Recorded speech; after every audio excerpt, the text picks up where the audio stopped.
orçamento e o planejamento respeitam a estrutura organizacional da empresa. Eles não estão desconectados.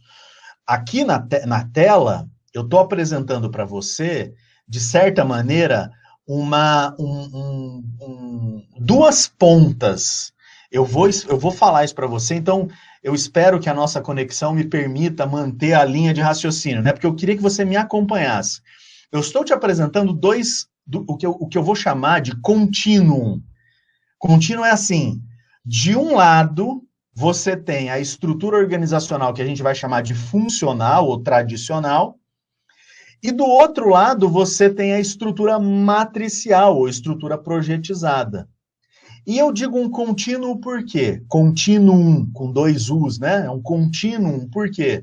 Porque, na realidade, o que você vai encontrar nas empresas é um híbrido. Alguma coisa que pende mais para um lado ou pende mais para o outro. São as estruturas organizacionais. E essas estruturas organizacionais influenciam a maneira como o planejamento é feito e influenciam como o orçamento também é feito. Vamos usar exemplos. Na estrutura funcional, o que você vai encontrar? Você vai encontrar um presidente, um dono, o chefão da empresa, que vai escolher os seus diretores menos por performance e mais por afinidade e confiança. As relações hierárquicas numa estrutura funcional são relações de confiança, são relações de afinidade. Uma pessoa se transforma em diretor, em uma empresa, gerente, enfim, numa empresa, porque o superior dele confia nele, acredita que ele, crescendo, não vai querer tirar o lugar dele superior. Então, o presidente tem os diretores porque os diretores não vão querer tirar ele, presidente, da jogada. Né? Então, as relações, elas se dão por hierarquia, por confiança, por afinidade. Então, na estrutura funcional, desde muito cedo, desde o estagiário, as pessoas são levadas a entender que agradar o chefe é um dos principais caminhos para crescer na empresa. Dar risada das piadas sem graças do chefe, por exemplo. Né? Tudo bem? Gostar do tênis como o chefe, usar a mesma roupa que o chefe, enfim, parecer-se com o chefe. Então, você vai nas estruturas organizacionais funcionais, são várias copiazinhas daquele chefe principal, que é o metamodelo, a pessoa a ser copiada. Tudo bem? Beleza. Então, eu estou fazendo o que o Weber vai chamar, né, de tipo ideal, tá, pessoal? Não estou dizendo que uma empresa específica é assim, eu estou dizendo como é que funciona, no geral, a empresa funcional, a estrutura funcional. Na estrutura projetizada, ou na estrutura matricial, em contrapartida, o que você vai observar? Você vai observar que as relações, elas são muito... Então, as decisões na tradicional, elas são centralizadas em poder de relacionamento. Na estrutura matricial, esse poder é dissolvido. Por quê? Porque, diferente da estrutura funcional, onde o diretor de vendas, ele manda naquela área inteira, independente da competência dele, mas sim pela afinidade dele com o nível superior que o sustenta, na estrutura matricial não é bem assim.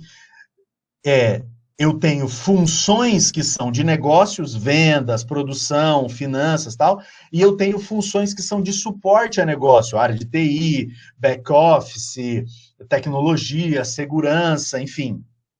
E essas áreas, elas têm que interagir para gerar resultado. Então, vamos supor que numa estrutura funcional, a área de vendas vai precisar instalar um novo sistema, um novo software, né, de vendas. Na estrutura funcional, quem vai determinar isso ou vai ser o diretor de vendas, dependendo do quanto ele tem de confiança do presidente, ou o diretor de TI, dependendo de quanto o diretor de vendas de TI tem de confiança do presidente. Não vai importar se um é mais ou menos qualificado, vai importar como ele convence ao presidente que ele é mais qualificado. A interação entre eles será torta, porque um vai ter bem mais peso na alocação de recursos. Na estrutura matricial, isso não é verdade. O diretor de TI e o diretor de vendas, ambos vão opinar igualmente sobre o software. E para que isso não fique uma briga, né, de muitas pessoas, ainda tem uma terceira parte, que é a função de suporte à gestão, onde entra, por exemplo, o pessoal de projetos, né, como eu estou colocando aí na tela, onde entra, por exemplo, o pessoal de gestão de projetos, mas também entra o pessoal de orçamento matricial, o pessoal de orçamentação. 3 pessoas que vão decidir pela alocação de recursos. É muito mais provável que um software seja instalado numa estrutura funcional com menos eficiência do que numa estrutura matricial, porque na estrutura matricial terão mais pessoas pensando sobre aquilo, decidindo sobre aquilo, analisando sobre aquilo. O poder de forças, a hierarquia não se estabelece por afinidade, ela se estabelece por resultado. O quanto mais de resultado eu gero para a empresa e para os meus parceiros, mais bem avaliado, mais poder de negociação eu tenho. Sendo assim, nesse contínuo, de um lado uma coisa, de outro lado é outra, eu vou encontrar híbridos. A minha empresa tem um pouco do funcional, tem um pouco do matricial. O que ela era? Uma estrutura funcional com aspectos do matricial. A minha empresa é mais matricial com um pouquinho, mas as relações hierárquicas são muito fortes, por confiança e tal. Então, ela é mais matricial com um pouquinho de funcional. Então, a gente vai chamar isso de híbridos, né? São N pontos sobre essa curva, sobre essa reta do contínuo que liga a estrutura funcional e matricial. E isso é respeitado pelo planejamento, isso é respeitado pelo orçamento. Isso é respeitado pelo orçamento.